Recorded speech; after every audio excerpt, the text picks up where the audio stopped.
Senate की speaker Nancy Pelosi की Taiwan यात्रा पर चीन अभी भी भड़का हुआ है। इस यात्रा के खिलाफ चीन ने ताइवान की सीमा से लगे इलाकों में युद्धाभ्यास शुरू कर दिया है। युद्धाभ्यास के चौथे दिन चीनी सेना ने एक बार फिर अपनी ताकत का प्रदर्शन किया। अभ्यास के चौथे दिन चीनी सेना के लड़ाकू विमानों ने हिस्सा लिया। उधर चीन ने ताइवान को लेकर अमेरिका को एक बार फिर से चेतावनी दे दी है।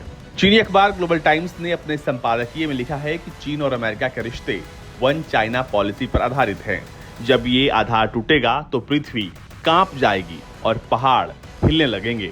ग्लोबल टाइम्स ने अपने संपादकीय में लिखा है कि पिछले कुछ दिनों से अमेरिका और उसके कुछ सहयोगियों ने अमेरिकी हाउस स्पीकर नैन्सी पेलोसी की ताइवान यात्रा के गंभीर परिणामों पर श्वेत और अश्वेतों को गुमराह किया।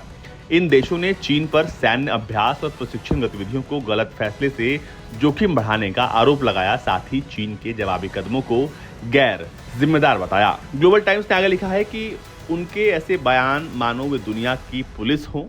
न सिर्फ चीन बल्कि दुनिया के तमाम देशों के लोगों ने देखा है कि कैसे अमेरिका ने एक के बाद एक संकट पैदा किए और बाद में पीड़ित पर ही दोष मढ़ दिया।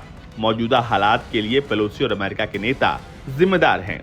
चीनी सरकार के मुखपत्र के मुताबिक चीन ने पेलोसी की ताइवान यात्रा की गंभीरता और खतरे के बारे में अमेरिका को बार बार चेतावनी दी है।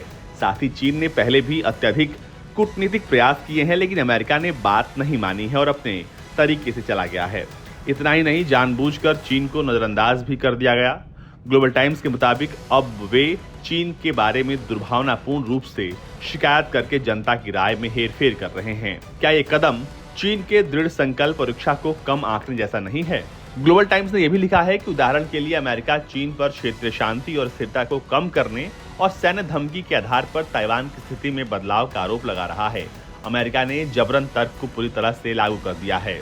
ग्लोबल टाइम्स ने लिखा, वांग ने कहा है कि अगर अमेरिकी पक्ष वास्तव में अपने तरीके बदल सकता है तो चीन उसे प्रोत्साहित करेगा। इतना ही नहीं, अमेरिका को सबसे पहले ताइवान के सवाल पर अपनी प्रतिबद्धता को पूरा करना चाहिए और चीन की संप्रभुता और क्षेत्रीय सम्मान करना चाहिए।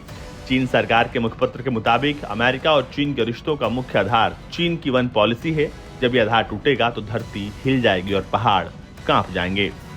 अब चीन के इस धमकी के बाद अब अमेरिका ने भी पलटवार किया है।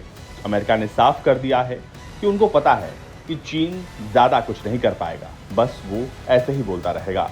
एक ट्वीट में लिखा गया है कि I am worried but I am concerned that they are moving as much as they are, but I don't think they are going to do anything more than they are. ये बयान दिया है America के राष्ट्रपति Joe Biden ने। यानी America को अब भी ये लगता है कि चीन कुछ नहीं कर पाएगा।